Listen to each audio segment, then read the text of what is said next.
കൂട്ടുകാരെ, രാമായണത്തിലെ മഹത്തായ ശ്ലോകം ഏതെന്ന് നിങ്ങൾക്കറിയാമോ?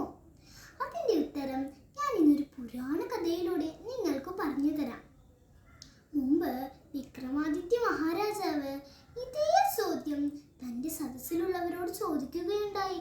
പക്ഷെ ആർക്കും അതിൻ്റെ ഉത്തരം അറിഞ്ഞിരുന്നില്ല. സദസ്സിലെ പണ്ഡിതനായ വരരുചിക്ക് പോലും. നാണക്കേട് മൂലം വരരുചി ഈ ചോദ്യത്തിന് ഉത്തരം കണ്ടുപിടിച്ചിട്ടേ ഈ സദസ്സിൽ വരികയുള്ളൂ എന്ന് പറഞ്ഞ് നാട് വിട്ടു. നടന്ന് ക്ഷീണിച്ച വരരുചി ഒരു മരത്തിൻ്റെ ചുവട്ടിൽ കിടന്നു. അപ്പോൾ വരരുചി രണ്ട് പക്ഷികൾ തമ്മിൽ സംസാരിക്കുന്നത് കേട്ടു. ഒരു പക്ഷി മറ്റൊരു പക്ഷിക്ക് വരരുചി ആരാണെന്നും എങ്ങനെയാണ് ഇവിടെ എത്തിയതെന്നും പറഞ്ഞു കൊടുക്കുകയുണ്ടായി. കൂട്ടത്തിൽ രാമായണത്തിലെ മഹത്തായ ശ്ലോകവും പറഞ്ഞു കൊടുത്തു.